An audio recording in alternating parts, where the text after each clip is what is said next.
Today is Tuesday, March 19th. We'll tell you about the statewide races voters are deciding today that could end up being significant nationwide. Also, a historic step to ban asbestos in the U.S. that's long been linked to serious health problems. Plus, we're talking about a new initiative meant to close the gender gap in healthcare, the largest game show in history that was just announced, and spring has sprung, almost. What to know about the Spring Equinox today. Those stories and more news next. Welcome to The Newsworthy. All the day's news in around 10 minutes. Fast, fair, fun, and on the go. I'm Erica Mandy. Thanks so much for being here. You ready? Let's do this. It's primary day for several more states. Of course, the presidential race is pretty much decided since both President Biden and former President Trump have already secured enough delegates to clinch their party's nominations. But there are more races down the ballot that are worth paying attention to. For example, in Ohio, Republicans will decide who will take on Democratic Senator Sherrod Brown in November. And in both Ohio and Illinois, voters are picking candidates in races that are expected to be competitive and could ultimately decide the balance of power in Washington. And in California's 20th congressional district, there will be a special primary to determine who might take over the rest of former House Speaker Kevin McCarthy's current term. Voters will also be headed to the polls today in Arizona, Florida, Kansas, Louisiana, and Missouri, and will vote in a mix of state and local races. They'll also get to choose their party's presidential nominee, even if their votes might not make quite the impact they would have a few months ago.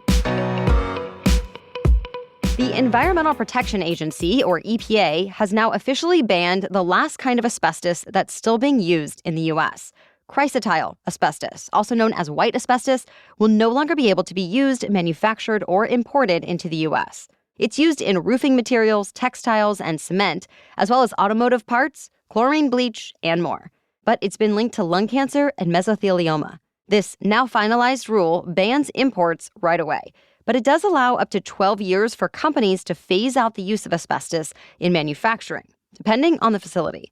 And that comes after some manufacturers came forward saying they needed the extra time to convert their facilities that are crucial to many parts of American life. Still, some health groups say that's an unnecessarily long transition. They're also upset that some other kinds of asbestos are still allowed to be imported as long as the EPA gets a heads up.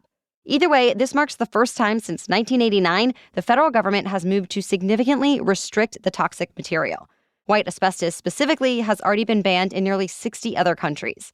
Now, it's worth noting former President Trump was against banning asbestos, so if he were to win another term in office, he could potentially roll back or weaken this ban, though that legal process could take years. President Biden has now spoken directly to Israeli Prime Minister Benjamin Netanyahu for the first time in a month. As you know, this comes in the face of rising tensions over the war in Gaza. Biden apparently voiced deep concerns over Israel's plans to expand the war into Rafah, where more than 1 million Palestinian civilians are taking shelter with nowhere else to go.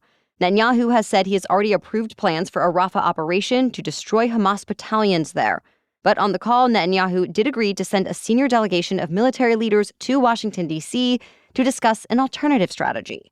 The delegation is expected to arrive later this week or early next week. Separately, Israeli and Hamas officials began a key round of negotiations yesterday over a hostage deal that could lead to a 6-week pause in fighting in Gaza. So, to be continued. The U.S. government has started evacuating Americans out of Haiti in the face of ongoing gang violence and political instability. The State Department has already told U.S. citizens to get out, but regular commercial flights are no longer flying. So it sent a charter flight, which took dozens of Americans to Miami, Florida this week. But at least several hundred more U.S. citizens are still stuck. So more rescue missions are already on the way from the U.S. government and from nonprofit organizations. Separately, the U.S. military has already flown in extra forces to boost security and evacuate non-essential personnel out of the embassy in Port-au-Prince. In an interview with CBS News, the UNICEF executive director compared the situation in Haiti to the movie Mad Max that depicts a chaotic post-apocalyptic future. Millions of Americans could be dealing with one of the last big winter storms of the season. Over the next couple of days, it's bringing snow to major cities like Minneapolis, Chicago, Milwaukee, and Green Bay, Wisconsin for the first time in weeks. The storm system could eventually move into parts of the Northeast by the end of the week, bringing a chance of snow to places like Cleveland, Ohio, and Buffalo and Syracuse, New York. Temperatures are also forecast to dip below freezing across much of the Deep South this morning. In fact, 24 million people from Texas to North Carolina are now under a freeze warning. That said, the cold snap is not expected to last long. It's expected to get gradually warmer as we get into the middle of the week. All right, we have much more news for you still coming up. But first, thanks to our sponsor, Honeylove. Imagine actually loving everything you have in your closet. I'm getting a little closer to that experience the more I get from Honeylove. I've learned I can really rely on the comfort, fit, quality, and look of Honeylove no matter what. And it seems like they think of everything we might want but didn't know existed. The Legging 2.0, for example, has it all: comfort, function, and style. Smooth, soft fabric, hidden shaping panels that make me feel extra supported and confident, shear-proof fabric so I have no worries, side pockets for the convenience I need, a super cute look, and more. And I love that I can wear them out and about, around the house, or to work out. And Honeylove addresses all of the typical complaints about bras and shapewear, too. All of Honeylove's products make everything I wear feel better. So yes, Honeylove has you covered for the everyday look, workouts, weddings, and more. Go check it out. Treat yourself to the best bras, shapewear, leggings, and more on the market, and save 20% off at honeylove.com/newsworthy. Use our exclusive link to get 20% off. honeylove.com/newsworthy. After your purchase, they ask you where you heard about them, so please support our show and tell them we sent you. Treat yourself to Honeylove because you deserve it. Okay, now back to the news. Welcome to spring. The vernal equinox arrives today, marking the start of the spring season for the Northern Hemisphere. It means the sun will be directly over the equator tonight. It's also the tipping point for when our days will finally have at least as much daylight as darkness. Today, we'll have about 12 hours of daylight and 12 hours of darkness. After that, the sun will just keep setting later and later until June. Of course, everything is the opposite for the Southern Hemisphere. South of the equator, today marks the beginning of fall, and the days will start to grow shorter from here on out. Well, President Biden signed an executive order meant to boost women's health research. Women's health has actually long been underfunded and understudied. For most of medical history, scientific study was based almost entirely on men. And even today, research does not usually track differences between women and men and doesn't represent women equally, even for illnesses that are more common to them. Well, President Biden says the executive order will help change that. It directs agencies to develop and strengthen research and data standards to close the gender gaps in clinical trials and care. In one of the specifics, it calls for comprehensive research related to women's midlife health, studying conditions likely to happen after menopause, like rheumatoid arthritis and heart attacks. The National Institutes of Health is also launching a $200 million effort around menopause, the treatment of menopausal symptoms, and more. And President Biden is asking Congress for another $12 billion that would go to a women's health research fund at the NIH and a national network of women's research centers. The White House says there's reason to believe it will get support from both sides of the aisle. Artificial intelligence could end up helping the federal government with some of its most important priorities. Think immigration, trafficking investigations, and disaster relief. The Department of Homeland Security is rolling out 3 pilot programs worth $5 million. So, for example, investigators hope AI will more quickly summarize investigative reports. That way, it will hopefully help detect fentanyl-related networks and identify perpetrators and victims of child exploitation. Through it all, DHS promises to make sure the AI is rigorously tested to avoid bias, privacy violations, and other harms. The department will use AI models like OpenAI's ChatGPT to help with the new tests. It's also partnering with Anthropic, Meta, Microsoft, Google, and Amazon. TikTok's new Creator Rewards program seems to be geared toward competing with YouTube. The details were all announced this week. To qualify for payments, a creator's video must be more than a minute long. The company also says it will assign a search value to qualified videos based on what other users are searching for on the app. Other factors that impact the size of a creator's payout include originality, video watch time, and how often users like, share, or comment on a post. To qualify, creators must be at least 18, have at least 10,000 followers, and 100,000 views in the past month. Some creators say they like these terms, that the search value makes it easier for them to tailor their videos to what's trending. But others have told Business Insider they don't like them, since they say the app's recommended search phrases have, at times, pushed false or sensational topics. Either way, the program is live now.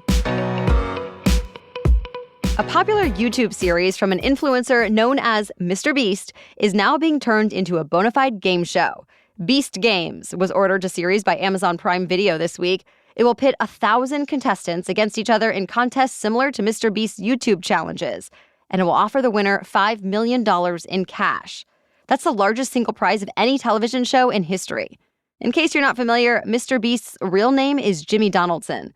He started making YouTube videos when he was 13, and now at 25 has amassed a following of more than 300 million subscribers, more than anyone else on the platform.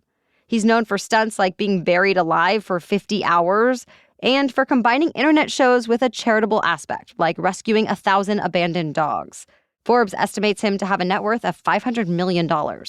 This new deal with Prime Video is said to be worth another $100 million.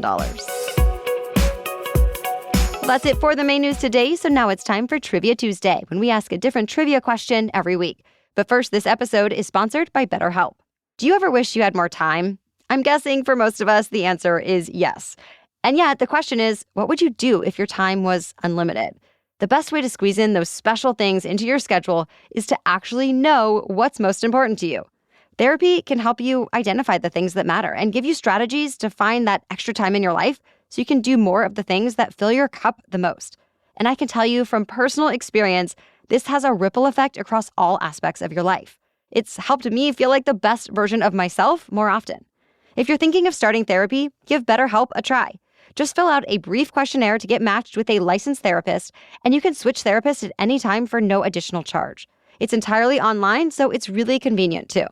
Learn to make time for what makes you happy with BetterHelp. Visit betterhelp.com/newsworthy today to get 10% off your first month. That's BetterHelp, H-E-L-P, betterhelp.com/newsworthy. Okay, now back to Trivia Tuesday.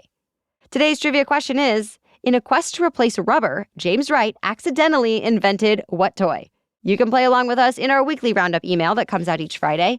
As for last week's trivia question, what was Taylor Swift's first song to chart on the Billboard Hot 100? The answer is Tim McGraw. It was released in 2006 as the debut single from Swift's self-titled debut album. It's all about the idea that her long-lost love may think of her when he hears a specific Tim McGraw song on the radio. Swift apparently came up with the melody one day in high school math class, and soon after writing it, she secured her deal with Big Machine Records. Of course, since then, her career has exploded. Swift has the most #1 albums by any woman in history. Her Eras tour became the first tour to gross more than $1 billion. And just last month, she won the Grammy Award for Album of the Year for an unprecedented 4th time. Of course, she doesn't plan to stop here either. Taylor Swift's next album, The Tortured Poets Department, is set to be released exactly 1 month from today. All right, thank you so much for listening. Be sure to hit that subscribe or follow button in your podcast app if you haven't already to help make sure you get new episodes for free each day. And check out thenewsworthy.com/insider if you want to support the show and get ad-free episodes. All right, we'll be back with another news roundup tomorrow. Until then, have a great day.